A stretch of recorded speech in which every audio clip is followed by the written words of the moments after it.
بسم اللہ الرحمن الرحیم۔ السلام علیکم۔ امید کرتی ہوں آپ سب خیریت سے ہوں گے۔ اللہ سب کو اپنے حفظ و امان میں رکھ کے پریشانیاں دور فرمائے اور اللہ کی ذات کسی کا محتاج نہ کرے سوائے اپنی ذات کے، آمین۔ آج میں آپ کو ایک ایسی تسبیح بتانے جا رہی ہوں جو کہ اللہ سبحانہ و تعالیٰ کی بے حد لاڈلی تسبیح ہے اور انتہائی آسان ذکر ہے کہ جسے نہ صرف بڑے بلکہ چھوٹے بچے بھی کر سکتے ہیں۔ یہ ایسی خیر و برکت والی تسبیح ہے کہ اس کو پڑھنے سے پریشانی، مصیبت، ہر دکھ، ہر تکلیف دور ہو جاتی ہے اور انسان کی ہر حاجت اللہ کے فضل و کرم سے پوری ہو جاتی ہے۔ اس کا ذکر قرآن پاک میں بھی ہے اور بے شمار احادیث میں بھی اس تسبیح کا ذکر موجود ہے۔ دن میں کسی بھی وقت اس تسبیح کو پڑھ سکتے ہیں، یعنی اس کے لیے کوئی خاص وقت مقرر نہیں ہے۔ اللہ کی لاڈلی تسبیح ہے اور اس کو کرنے والا بھی اللہ کا لاڈلا بن جاتا ہے۔ اشفاق احمد صاحب ماشاءاللہ ایک بہت بڑے ادیب اور مفکر گزرے ہیں۔ وہ کہتے ہیں کہ کبھی بھی کسی انسان کی طرف سے اپنی ناقدری پر نہ کوڑنا، کیونکہ قدر و قیمت کا تعین ہمیشہ وقت کرتا ہے اور درجات اوپر متعین ہوتے ہیں۔ اگر انسانی رویوں میں الجھو گے تو زندگی بھر الجھ کر رہ جاؤ گے۔ بس ہمیشہ عیب اور غیب کے جاننے والے کے ساتھ اپنے معاملات سلجھائے رکھو، ساری الجھنیں اور مسائل دور ہو جائیں گی۔ تو میرے دوستوں، ہمیشہ اللہ رب العزت پر توکل رکھیں، اسی پر ایمان رکھیں۔ انشاءاللہ آپ کے ہر انسان کے مسئلے اللہ تعالیٰ خود حل کرے گا انشاءاللہ۔ امام غزالی رحمۃ اللہ علیہ کے پاس ایک شخص آیا کہ مجھے فلاں مسئلہ ہے۔ امام غزالی رحمۃ اللہ علیہ نے فرمایا استغفار پڑھو۔ کچھ دیر بعد ایک اور شخص آیا اور اپنا مسئلہ بیان کیا اور بولا کہ میں بہت پریشان ہوں۔ پھر امام غزالی رحمۃ اللہ علیہ نے فرمایا استغفار پڑھو، یہاں تک کہ تیسرا آدمی بھی آیا تو امام صاحب نے اس کے بھی مسئلے کا حل استغفار بتایا۔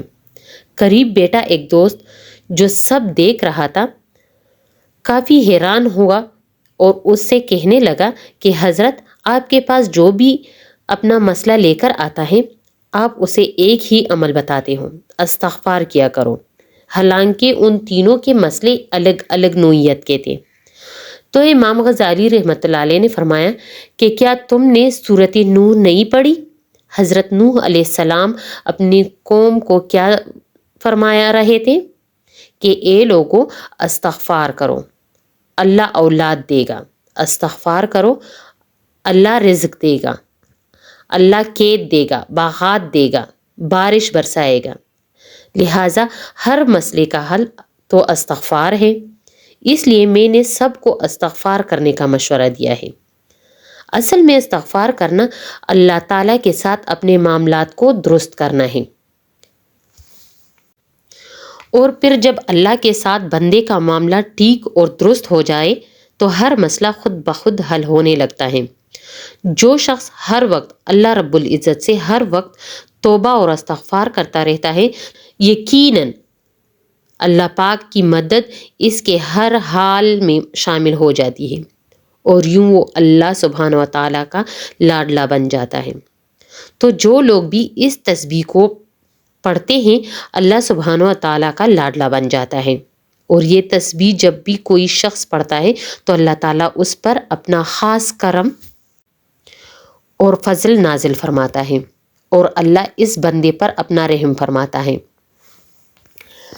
دراصل استغفار میں رزق بھی ہے، اولاد بھی ہے، رحم اور کرم بھی ہے۔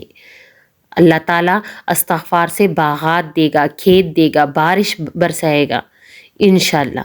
ہمیں استغفار زیادہ سے زیادہ کرنی چاہیے تاکہ اللہ ہم پر اپنا رحم اور کرم فرمائے۔ میں نے کئی لوگوں سے سنا ہے، بلکہ میں نے کئی لوگوں کو یہ وظیفہ دیا ہے کہ آپ استغفار کریں۔ ان کے بند دروازے رزق کے ہو، چاہے اولاد کے ہو، چاہے کسی بھی چیز کے ہوں، کسی بھی مسئلے کا حل ہو، استغفار جو لوگ کرتے ہیں ان کا وہ مسئلہ حل ہو جاتا ہے۔ یہ تسبیح اللہ تعالیٰ کے یہاں بہت فضیلت والی ہے۔ یہ تسبیح جس گھر میں پڑھی جاتی ہے وہ گھر اللہ تعالیٰ کی نعمتوں اور رحمتوں سے مالا مال ہو جاتا ہے اور شیطان اس گھر میں نہیں آتا۔ اللہ تعالیٰ نے ارشاد فرمایا ہے کہ میرا جو بھی بندہ اس عظیم تسبیح کو پڑھے گا میں اس پر خوب آسمان آتا رہوں گا اور اسے خوب مال و دولت اور اولاد میں ترقی دوں گا۔ اس شخص کو جنت میں ایسے باغات دوں گا جو اس کے لیے نہریں نکال دیں گے۔ بس جو شخص چاہتا ہو کہ اس پر اللہ تعالیٰ کا خاص کرم اور فضل ہو، وہ اللہ تعالیٰ کا لاڈلا بن جائے اور اللہ کے قریب ہو جائے، تو ایسے شخص کو چاہیے کہ وہ عظیم الشان تسبیح ضرور پڑھے، کیونکہ اس تسبیح کے بدولت اللہ ایسے شخص کے رزق میں بے پناہ اضافہ اور اس سے اپنی برکتیں نازل فرماتا ہے، اور اللہ بیماریاں بھی ختم کر دیتا ہے، اور اولاد بہت نیک اور پاکیزہ ہوگی، اور اللہ اس کے اولاد کی حفاظت خود کرتے ہیں۔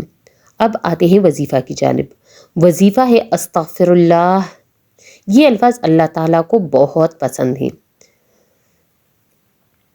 جو لوگ استغفار کرتے ہیں اللہ ان پر اپنی بہت ساری رحمتیں اور نعمتیں عطا فرماتے ہیں۔ اللہ ان کو بہت اپنے خزانوں سے بہت زیادہ دیتے ہیں، چاہے وہ دولت ہو، چاہے وہ رزق ہو۔ آپ کو رزق کی تنگی ہو رہی ہو، آپ استغفار کرو۔ آپ کے پاس دولت نہیں ہے، آپ استغفار کرو۔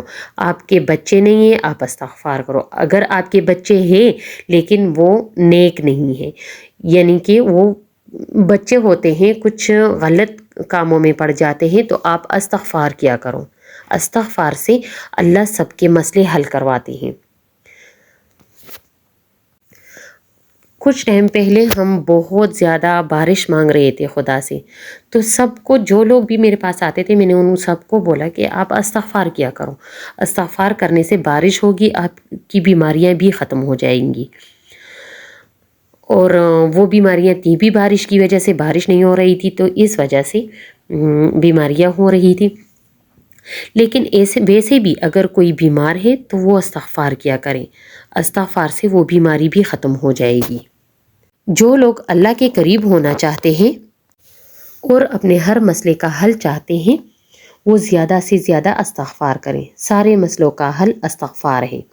اس کے ساتھ مجھے دیجیے اجازت، اپنی دعاؤں میں یاد رکھیے اور اپنے ساتھ اپنے دوسرے بہن بھائیوں کے لیے بھی دعا کیجیے کہ اللہ اپنے رحمت سے سب کے مسئلے حل کرے۔ آمین۔ والسلام۔